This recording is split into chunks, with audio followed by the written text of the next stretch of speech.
इस्लामपुर के रामकृष्ण पल्ली में साइकिल चोरी होने से इलाके में सनसनी फैल गई है। आए दिन किसी न किसी तरह की चोरी होती रहती है। ऐसी चोरियों से इलाके के लोग दहशत में हैं। कभी दुकानों में चोरी होती है तो कभी चोर सूने घरों से कीमती सामान उड़ा लेते हैं। लोगों का कहना है कि नशे की लत के कारण ऐसी चोरियां होती हैं। आज की साइकिल चोरी की घटना का खुलासा सीसीटीवी कैमरे से हुआ है। साइकिल सोने चांदी की एक दुकान के सामने रखी हुई थी।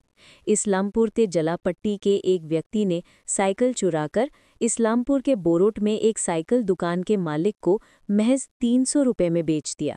पूरी घटना सीसीटीवी फुटेज में कैद हो गई है। चोर को पकड़ने के बाद उसे सीसीटीवी कैमरा दिखाया गया, जिसके बाद साइकिल चोर ने अपना जुर्म कबूल कर लिया।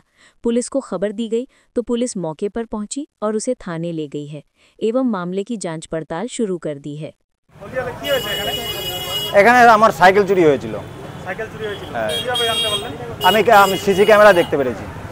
মানে আপনার দোকানে দোকানে সিসি ক্যামেরা আছে, দোকানে সিসি ক্যামেরা দেখি যে আমার সাইকেলটা নাই। প্রথমে আমি দেখি আমার সাইকেল নাই, সাইকেল কি হলো, তারপরে আমি ক্যামেরা চেক করি। ক্যামেরা চেক করে তখন দেখি যে আমার একটা ছেলে আসলো, লাল গেঞ্জি আর জিন্স প্যান্ট পরা, এসে তারপরে আস্তে আস্তে সাইকেলটা নিয়ে চলে গেল। তারপরে আমরা ওইটাকে একটু খোঁজাখুঁজি করি, কোনো দিকে পাইনি। তারপরে মানে ছেড়ে দিছি, পাবো না। তারপরে দোকানে বসেছিলাম। তারপরে আমাদের পাশেই একটা ছেলে, ও জানে সাইকেল চুরিছে, তখন ও ওকে দেখতে পেরেছে ওই ইসমাইল চকের থেকে, আরও এদিকে আসতেছিল। তারপরে আমাকে আবার ডাকছে যে উজ্জ্বলদা বাইরে আসো, এসে বললো যে ওই সামনে একটা আছে, তুমি ফলো করো। তারপরে আমি গেলাম, গিয়ে তখন দেখলাম যে হ্যাঁ এই ছেলেটাই। তারপরে ওকে ধরে নিয়ে আসলাম, ধরে এনে এখানে জিজ্ঞাসা করলো। আগে প্রথমে ওকে ক্যামেরা দেখালাম, ক্যামেরা দেখায় ও স্বীকার করলো যে হ্যাঁ আমি নিয়েছি।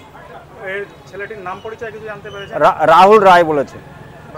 বাড়ি না গোয়ালাপট্টি, ওই না কমলা নার্সিংহোমের পাশে বলছে।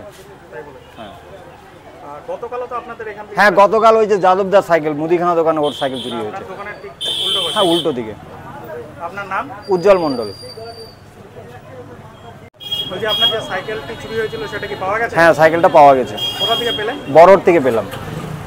মানে বড় থেকে কিভাবে পেলেন? বড়োটে নেপাল বলে কোনো লোকের নাম আছে সাইকেলের দোকান, ও বললো যে আমি নেপালে গেছে সাইকেলটা বিক্রি করেছি। কত টাকা বিক্রি করেছেন? 300 টাকায় বিক্রি করেছিল।